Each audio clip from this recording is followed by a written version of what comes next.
어떤 분은 노후에 자식에게 모든 기대를 걸었다가 마음까지 무너지고, 어떤 분은 자식과는 따뜻한 정을 나누되 스스로의 삶을 지키며 편안한 노후를 보냅니다.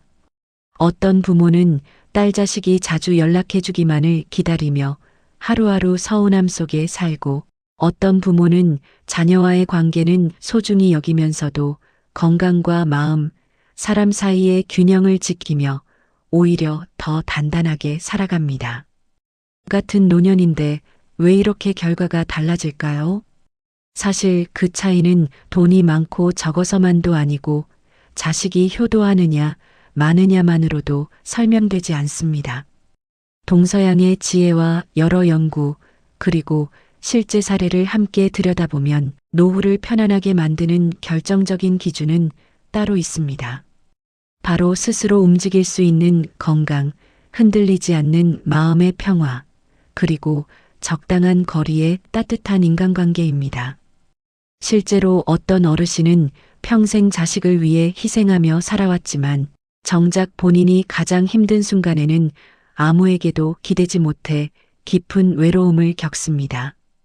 반면 어떤 분은 자녀에게 집착하지 않고 자기 삶의 중심을 지키며 몸을 챙기고 마음을 다스리고 이웃과 정을 나누며 훨씬 평온한 노후를 살아갑니다. 맹자는 오래전에 자식을 사랑하되 의존하지 말라는 뜻의 지혜를 남겼고, 노자는 만족할 줄 아는 사람이 진정으로 부자라고 말했습니다. 또 현대의 장기 추적 연구들 역시 노년의 행복은 자녀에게 기대는 삶보다 스스로의 토대를 갖춘 삶에서 더 안정적으로 나온다는 점을 보여줍니다. 그래서 오늘은 노후엔 왜 딸 자식만 바라보며 살아서는 안 되는지, 그리고 편안한 노후를 위해 반드시 갖춰야 할 3가지가 무엇인지 함께 알아보겠습니다. 첫째, 스스로 움직일 수 있는 건강. 둘째, 흔들리지 않는 마음의 평화. 셋째, 적당한 거리의 따뜻한 인간관계. 이 3가지를 하나씩 차분히 살펴보면 왜 어떤 노후는 불안하고 어떤 노후는 편안한지 분명하게 보이실 것입니다. 지금부터 그 이야기를 하나씩 쉽게 풀어드릴 테니 끝까지 함께 해주시기 바랍니다. 오늘 영상이 기대가 되신다면 구독과 좋아요로 함께 해주시고, 저희 시니어 건강정보 맛집이 여러분의 삶에 도움을 드리겠습니다. 시니어 건강정보 맛집에 오신 할아버지 할머니 어서 오세요. 오늘도 유익한 내용으로 손녀딸이 할머니 할아버지의 삶을 즐겁게 해드릴게요. 오늘은 노후엔 딸 자식도 필요 없습니다라는 다소 강한 제목 속에 담긴 진짜 의미를 함께 풀어보겠습니다. 이 말은 자식을 사랑하지 말라는 뜻이 아닙니다. 자식은 사랑하되 내 노후의 중심축까지 자식에게 맡기지는 말자는 뜻입니다. 기대가 커질수록 서운함도 커지고 의존이 깊어질수록 관계는 오히려 무거워질 수 있기 때문입니다. 그렇다면 자식보다 더 먼저 붙들어야 할 것은 무엇일까요? 오늘은 편안한 노후를 만드는 가장 중요한 3가지를 1위부터 차례대로 말씀드리겠습니다. 이 3가지는 단순한 감상이 아니라 실제 사례와 장기 연구, 동서양 철학의 통찰, 종교적 위로, 그리고 삶을 오래 살아낸 사람들의 공통된 지혜 속에서 반복해서 확인되는 내용입니다. 끝까지 들으시면 왜 어떤 분은 자식이 옆에 없어도 평안하고 어떤 분은 자식이 있어도 불안한지 그 이유가 분명하게 보이실 것입니다. 대망의 1위는 스스로 움직일 수 있는 건강입니다. 많은 분들이 노후에 가장 중요한 것이 돈이라고 생각하십니다. 물론 돈은 중요합니다. 하지만 돈이 있어도 몸이 따라주지 않으면 마음은 금세 무너집니다. 반대로 아주 넉넉하지 않아도 내 몸을 내 힘으로 움직일 수 있으면 사람은 예상보다 훨씬 큰 존엄과 평안을 지킬 수 있습니다. 노후의 건강은 단순히 오래 사는 문제가 아니라 어떻게 사느냐의 문제입니다. 밥을 혼자 먹을 수 있는가, 화장실에 내 힘으로 갈 수 있는가, 약속 장소에 스스로 걸어갈 수 있는가? 이 평범해 보이는 능력들이 노후의 행복을 사실상 결정합니다. 실제로 여러 연구에서 이런 사실이 반복해서 확인되었습니다. 노년층의 삶의 질을 분석한 연구들에서는 공통적으로 일상생활을 스스로 수행할 수 있는 능력이 핵심 변수로 나타났습니다. 밥을 먹고, 씻고, 옷을 입고, 걷고, 이동하는 기본 기능이 무너지면 삶의 만족도는 급격히 떨어집니다. 병명이 몇 개 있느냐보다 더 중요한 것은 그 병이 있어도 내 생활을 어느 정도 유지할 수 있느냐는 점입니다. 건강이란 병원 진단서에 적힌 숫자만이 아니라 나의 하루를 내가 얼마나 주도할 수 있느냐의 문제이기 때문입니다. 한 노부부의 이야기를 들어보겠습니다. 남편은 은퇴 후 재산 관리에만 몰두했습니다. 돈만 있으면 노후가 편안할 것이라고 믿었습니다. 그래서 몸이 조금 불편해도 운동은 미뤘고 식사도 대충 때우기 일쑤였습니다. 반면 아내는 거창한 운동은 아니어도 매일 동네를 걷고 의자에서 일어나는 하체 운동을 꾸준히 하고 식사 시간을 일정하게 지키며 몸을 관리했습니다. 몇 년이 지나자 둘의 차이는 분명하게 드러났습니다. 남편은 통장 잔고를 보며 안심하려 했지만 계단을 오르내리는 일조차 버거워졌고 외출 자체를 꺼리게 되었습니다. 결국 사람 만나는 횟수도 줄고 표정도 어두워졌습니다. 반면 아내는 아직 멀리 여행을 가는 체력은 아니어도 스스로 장을 보고 이웃과 산책하고 병원도 혼자 다녀오며 일상을 유지했습니다. 가진 돈의 차이보다 더 크게 작용한 것은 몸의 자립이었습니다. 노후의 자유는 돈보다 먼저 몸에서 시작된다는 사실을 보여주는 장면입니다. 통계 자료와 현장 조사에서도 비슷한 흐름이 나타납니다. 고령층이 가장 두려워하는 것은 단순한 죽음이 아니라 오래 아프며 남에게 의존하게 되는 상태입니다. 자녀에게 짐이 될까 두렵고 내 결정권을 잃을까 불안해합니다. 그래서 노후 준비의 핵심은 거창한 건강 비법이 아니라 내가 나를 돌볼 수 있는 기본 체력을 오래 유지하는 것입니다.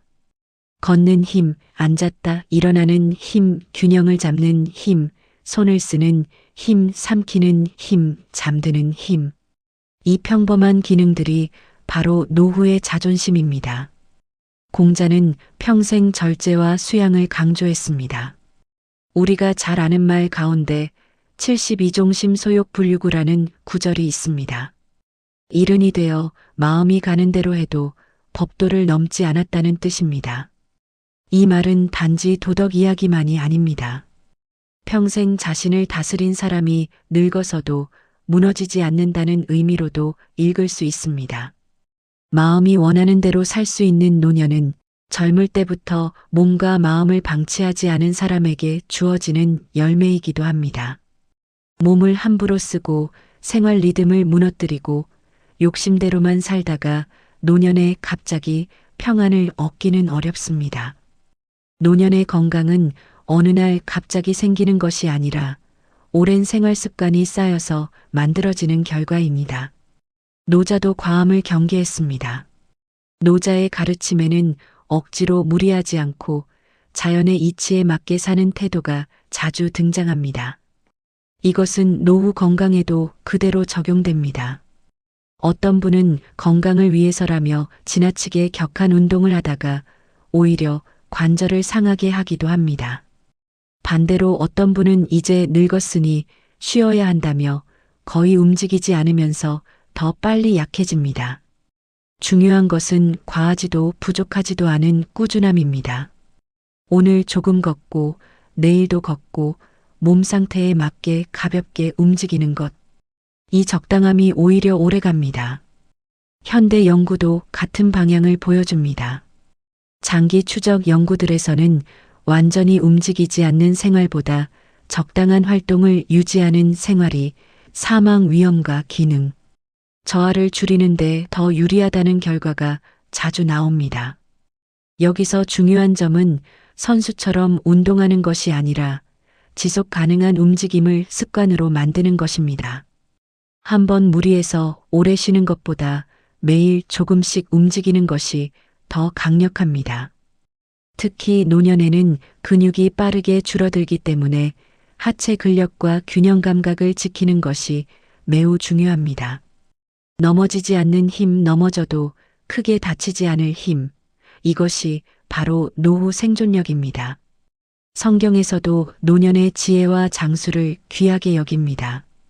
오래 산다는 것은 단순히 연수가 늘어나는 것이 아니라 그 시간 속에서 지혜를 나눌 수 있는 상태를 뜻합니다. 내 몸이 어느 정도 유지되어야 내 경험도 누군가에게 전할 수 있고 내 삶도 마지막까지 나답게 지킬 수 있습니다. 몸이 무너지면 마음도 약해지고 마음이 약해지면 관계도 좁아집니다. 그래서 건강은 첫 번째이자 가장 기초적인 기둥입니다. 그렇다면 노후 건강을 위해 무엇을 해야 할까요? 먼저 거창한 계획보다 작은 반복이 중요합니다. 매일 20분에서 30분만이라도 걷는 습관을 들이시는 것이 좋습니다. 다만 무릎이 불편하신 분은 평지 걷기나 실내 보행 혹은 의자를 잡고 하는 제자리 운동처럼 몸 상태에 맞게 조절하셔야 합니다. 둘째는 하체와 손의 힘을 유지하는 것입니다. 의자에서 천천히 일어났다 앉기, 벽을 짚고, 종아리 들기, 생수병을 이용한 가벼운 팔 운동만 해도 도움이 됩니다. 셋째는 식사와 수면을 규칙적으로 하는 것입니다. 노년에는 밤잠이 얕아지기 쉽지만 생활 리듬이 무너지면 기운도 쉽게 떨어집니다. 넷째는 병보다 두려움을 키우지 않는 것입니다. 약을 먹고 병원을 다닌다고 해서 이미 끝난 삶이 아닙니다. 잘 관리하면서 얼마든지 품위 있게 살아갈 수 있습니다. 여기서 매우 중요한 점이 하나 더 있습니다. 바로 스스로를 건강하다고 느끼는 마음입니다. 학계에서는 주관적 건강인식이 실제 삶의 질에 큰 영향을 미친다고 설명합니다. 물론 없는 병을 없다고 우기라는 뜻은 아닙니다. 하지만 몸이 조금 불편하다고 해서 나는 이제 다 늙었고 소용없다고 단정하는 순간 사람은 실제보다 더 빨리 무너집니다. 반대로 병이 있어도 내가 관리할 수 있고 오늘도 움직일 수 있고 아직 할 수 있는 일이 많다고 느끼는 사람은 훨씬 생기 있게 살아갑니다. 결국 건강은 몸만의 문제가 아니라 해석의 문제이기도 합니다. 실제 사례를 하나 더 떠올려 보겠습니다. 어떤 어르신은 혈압약과 당뇨약을 오래 복용하고 계셨습니다. 그래서 스스로를 늘 환자라고 불렀습니다. 친구가 산책 가자고 해도 나는 아픈 사람이라고 했고 모임이 있어도 나 같은 사람이 뭘 하겠느냐며 물러났습니다. 그런데 어느 날 담당 의사가 말했습니다. 약을 먹는다는 것은 망가졌다는 뜻이 아니라 관리하고 있다는 뜻입니다.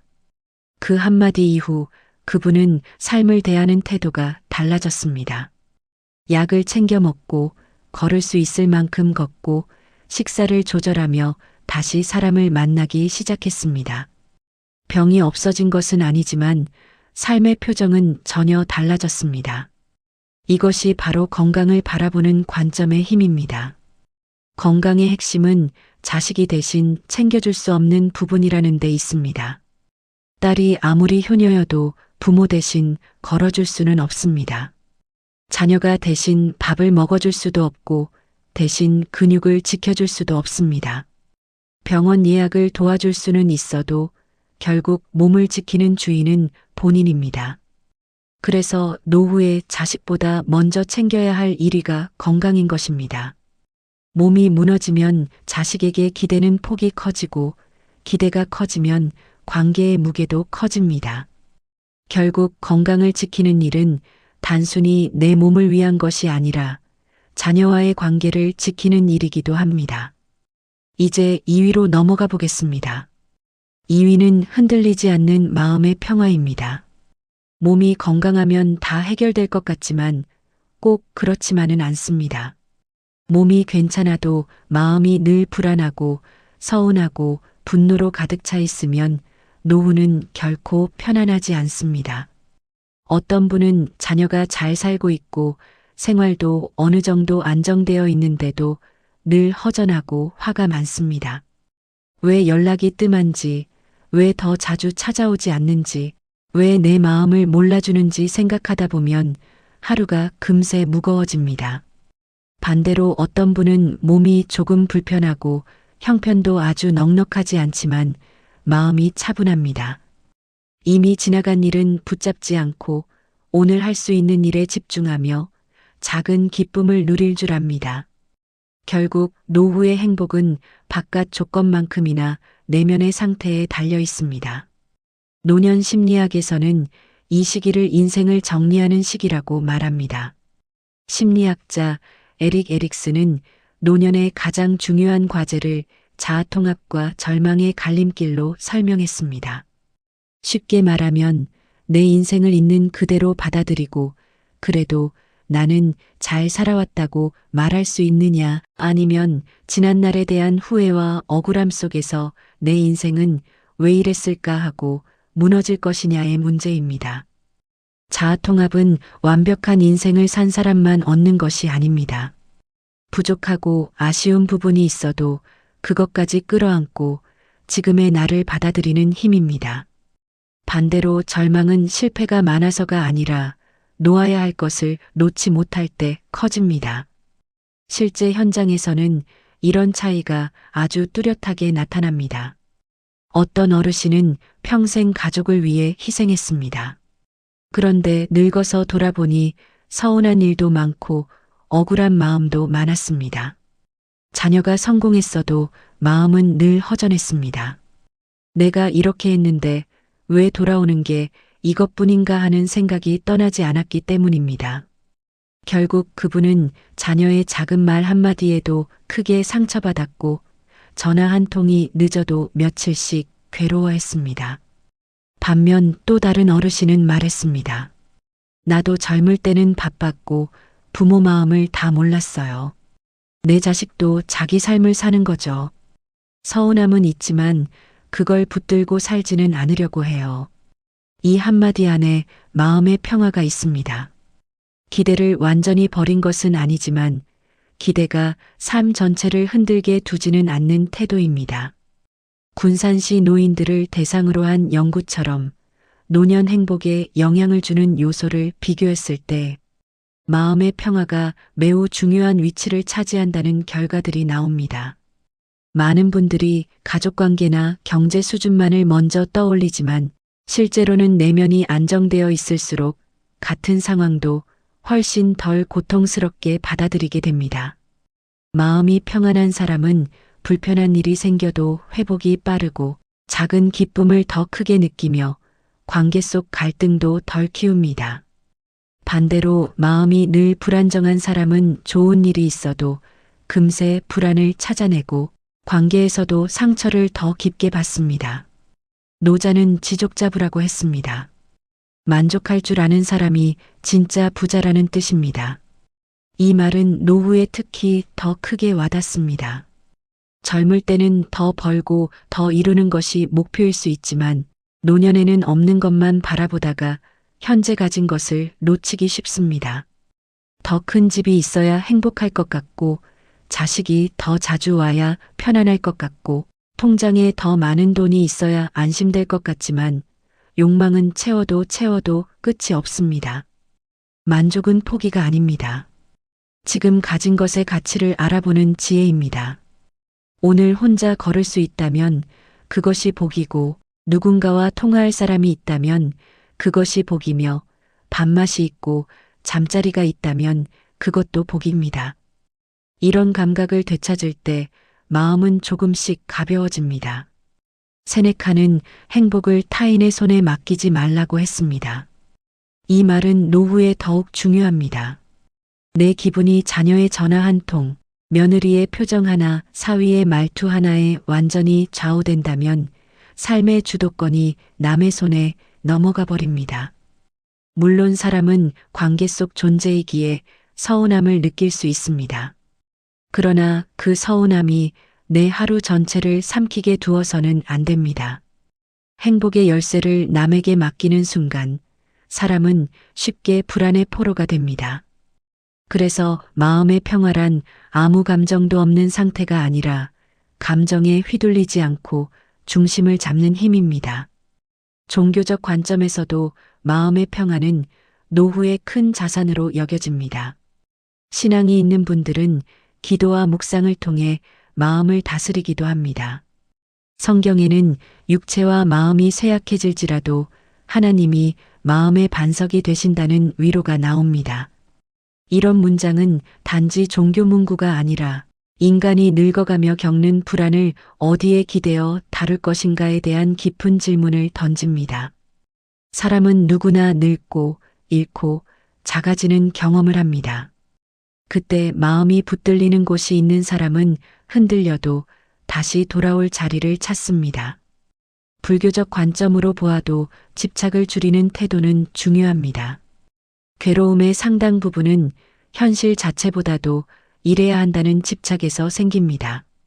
자식은 자식답게 해야 하고 나는 이런 대우를 받아야 하고 내 인생은 이렇게 마무리되어야 한다는 생각이 너무 강하면 현실과의 차이에서 고통이 커집니다.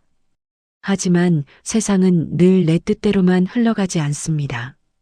그래서 마음의 평화는 현실을 포기하는 것이 아니라 현실과 싸우느라 자신을 다 소모하지 않는 지혜입니다.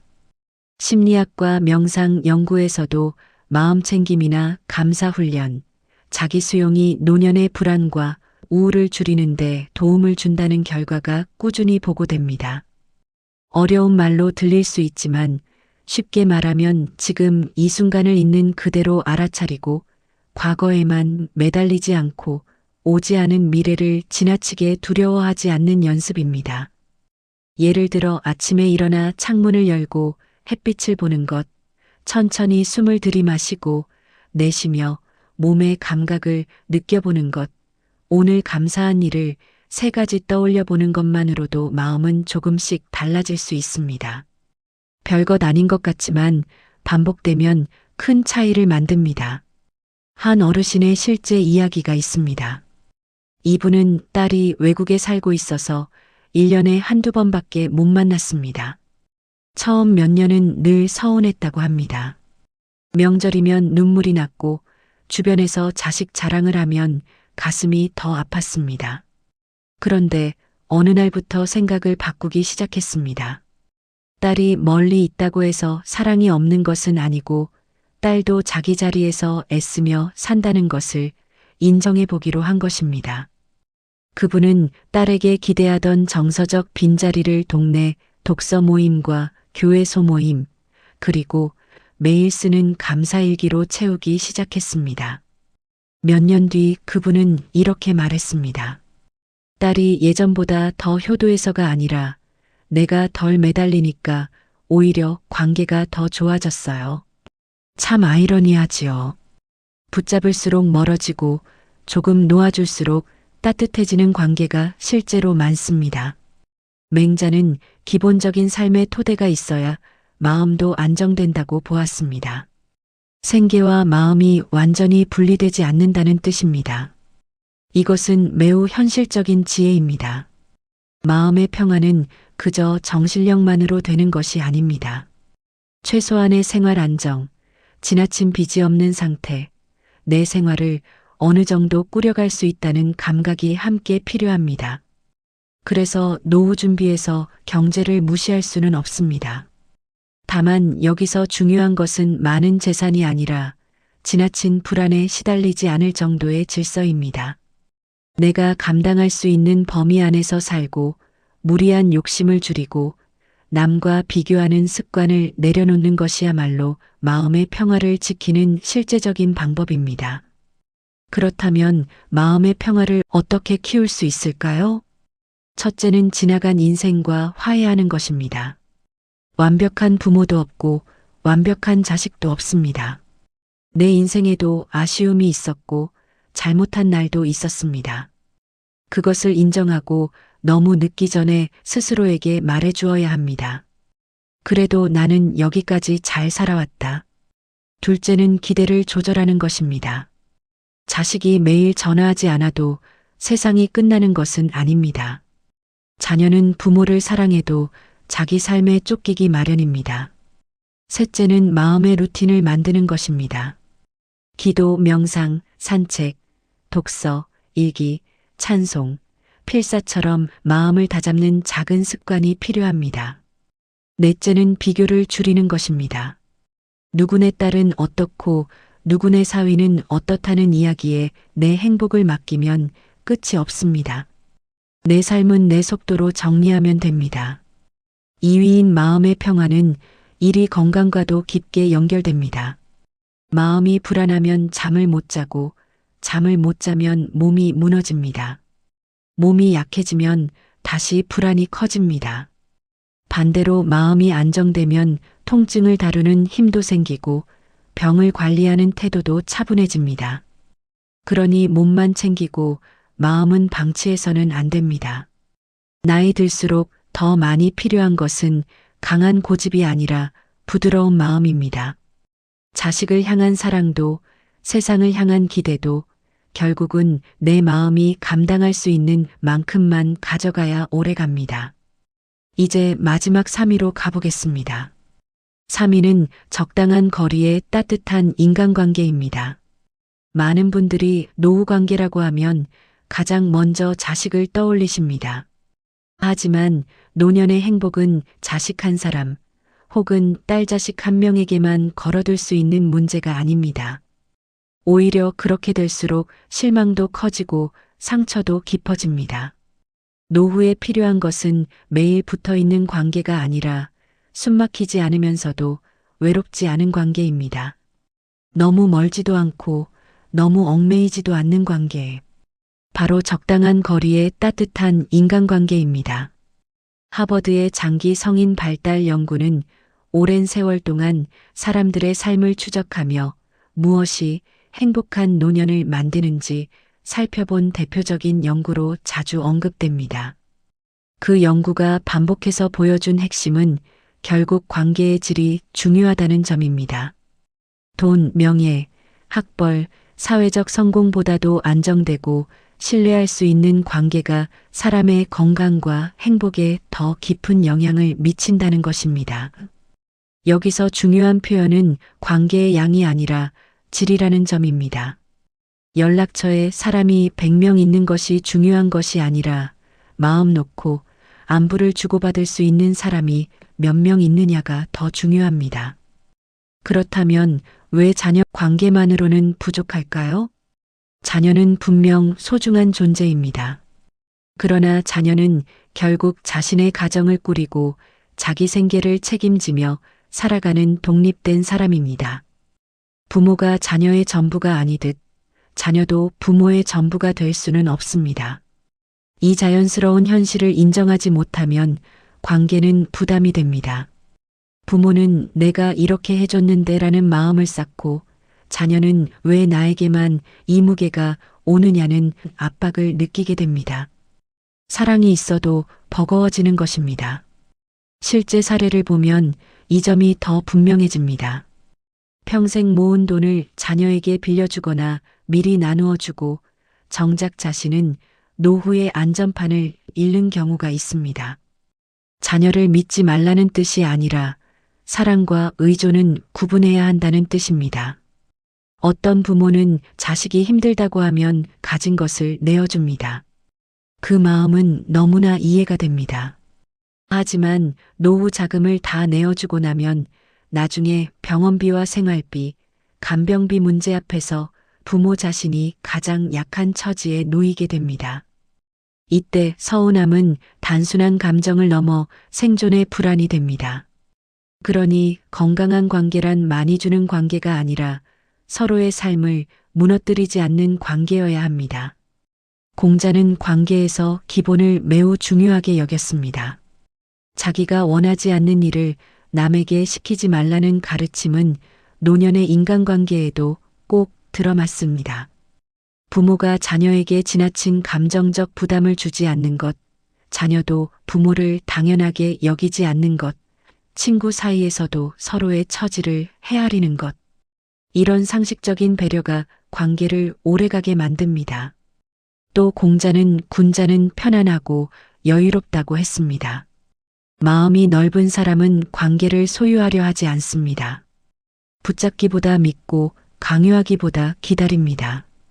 노후의 인간관계에서도 이 넉넉함이 매우 중요합니다. 맹자는 인간에게 본래 측은지심, 즉 남을 불쌍히 여기고 아끼는 마음이 있다고 보았습니다. 나이가 들수록 이 마음이 더 귀합니다. 누군가의 안부를 묻고 먼저 따뜻한 말을 건네고 내가 받은 상처만 계산하지 않고 남의 형편도 생각해 보는 태도는 결국 나 자신을 외롭지 않게 만듭니다. 관계는 주는 만큼 돌아오는 경우가 많습니다. 늘 서운함만 말하면 사람들은 멀어지고 함께 있으면 마음이 편한 사람이 되면 사람들은 자연스럽게 모입니다. 노후의 인간관계에서 중요한 것은 느슨한 연결입니다. 매일 만나지 않아도 되고 모든 속마음을 다 털어놓지 않아도 됩니다. 그러나 아플 때 안부를 물을 사람, 시장에서 우연히 만나 반갑게 인사할 사람, 가끔 차 한잔할 사람, 함께 예배드리거나 산책할 사람, 이런 존재들이 삶을 아주 크게 지탱해 줍니다.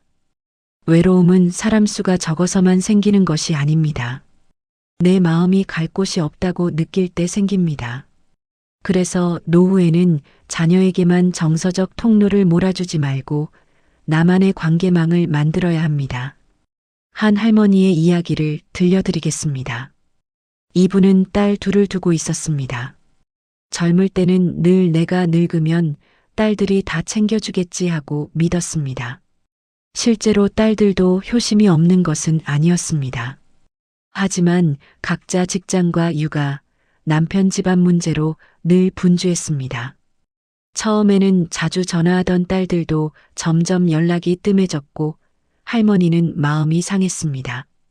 그러던 어느 날 동네 복지관 프로그램에 나가게 되었는데 거기서 비슷한 또래 친구들을 만나게 되었습니다.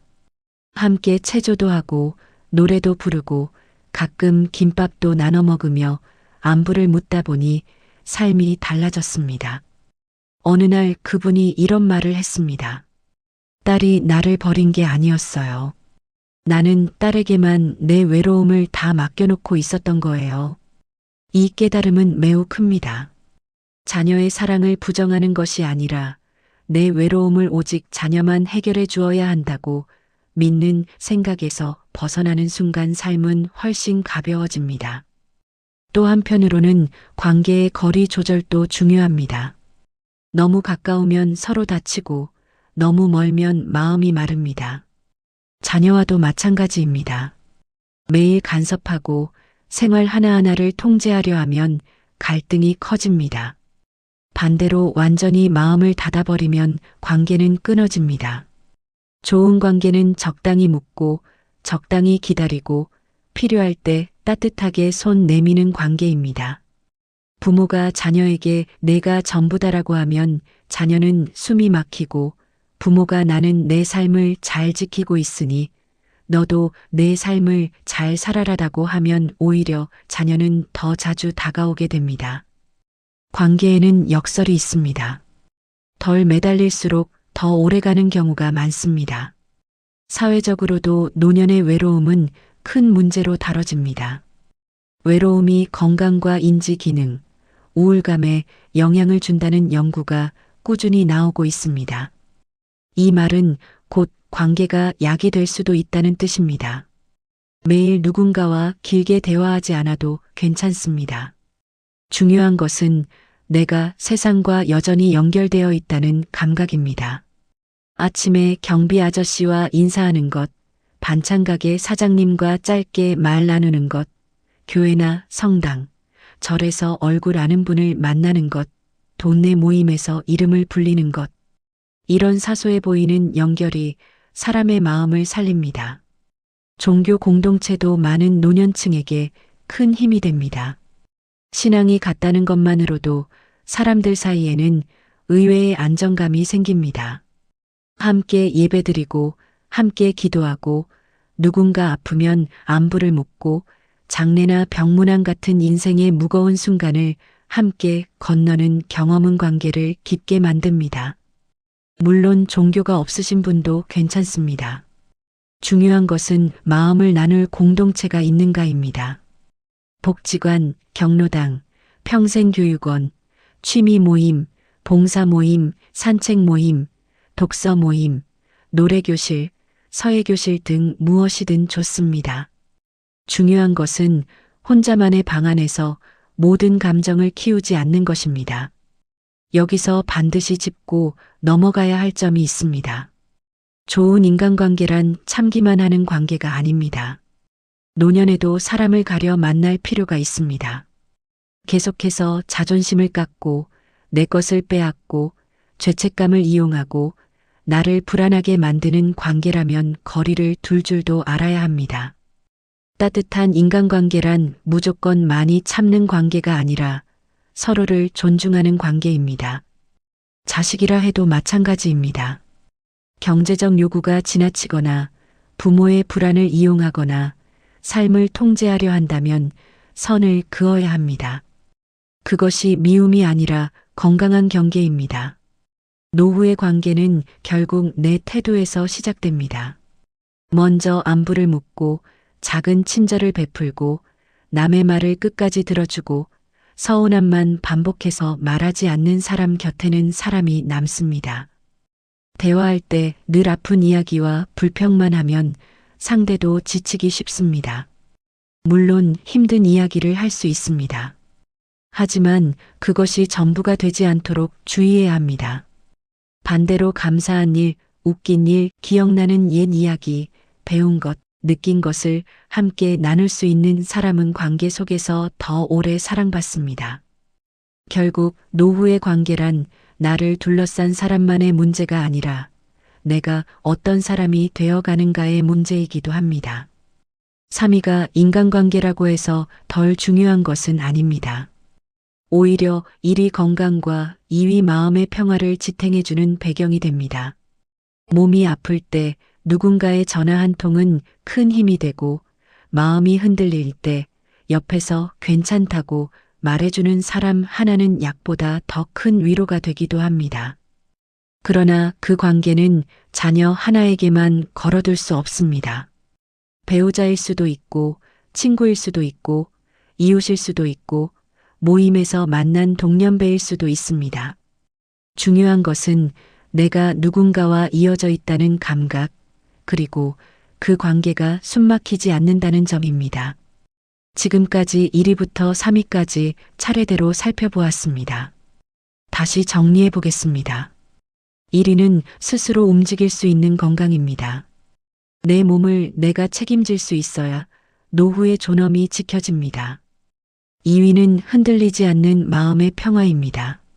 자식과 세상에 대한 과도한 기대와 집착을 조금 내려놓을수록 마음은 더 편안해집니다. 3위는 적당한 거리의 따뜻한 인간관계입니다. 자녀만 바라보기보다 나만의 관계망을 만들 때 외로움은 줄고 삶은 넓어집니다. 결국 노후엔 딸 자식도 필요 없습니다라는 말의 진짜 뜻은 차갑게 관계를 끊으라는 말이 아닙니다. 자식을 사랑하되 거기에 내 인생 전체를 걸지 말라는 뜻입니다. 자식은 축복이지만 노후의 기둥은 아닙니다. 노후의 기둥은 내가 지켜온 건강, 내가 길러낸 마음의 평화, 그리고 내가 쌓아온 사람 사이의 따뜻함입니다. 이 세 가지가 있으면 자녀가 곁에 있어도 좋고 조금 멀리 있어도 무너지지 않습니다. 그러나 이 세 가지가 없으면 자녀가 가까이 있어도 늘 불안합니다. 오늘 말씀드린 내용은 단지 훈계가 아니라 오랜 연구와 실제 삶이 함께 들려주는 공통된 결론입니다. 몸을 지키고 마음을 다스리고 관계를 넓히는 사람은 늙어도 무너지지 않습니다. 반대로 모든 기대를 자식에게만 걸어두면 사랑도 무거워지고 관계도 흔들리기 쉽습니다. 그러니 지금부터라도 늦지 않았습니다. 내 몸을 조금 더 움직이시고, 내 마음을 조금 더 가볍게 하시고, 내 주변 사람들과의 연결을 조금 더 넓혀 보시기 바랍니다. 그 길 끝에는 누군가에게 기대지 않아도 편안한 노후가 기다리고 있을 것입니다.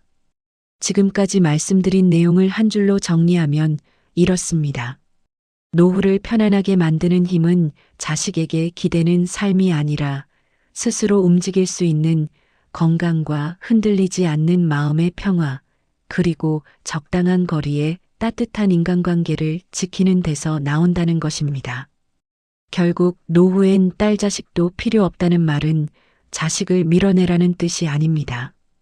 자식을 사랑하되 내 삶의 중심까지 맡기지 말라는 뜻입니다.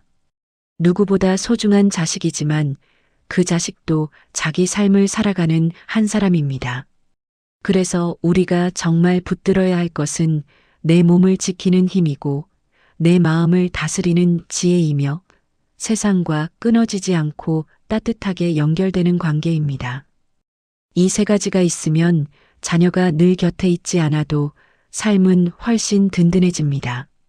반대로 이 세 가지가 무너지면 자녀가 가까이 있어도 마음 한편은 늘 불안할 수 있습니다. 그러니 오늘부터 거창한 것부터 하시려고 하지 않으셔도 됩니다. 먼저 하루에 잠깐이라도 몸을 움직여 보시기 바랍니다. 집 앞을 천천히 걷는 것부터 시작하셔도 좋고, 의자에서 천천히 일어났다 앉는 가벼운 운동부터 하셔도 좋습니다. 그리고 이미 지나간 일들 가운데 나를 붙잡고 괴롭히는 마음이 있다면 오늘은 조금만 내려놓아 보시기 바랍니다. 자식에게 서운했던 마음도 내 인생이 왜 이랬을까 하는 후회도 한 번에 다 사라지지는 않겠지만 천천히 덜어낼 수는 있습니다. 또 가까운 이웃이든 친구든 오랜만에 먼저 안부 한번 건네 보시기 바랍니다.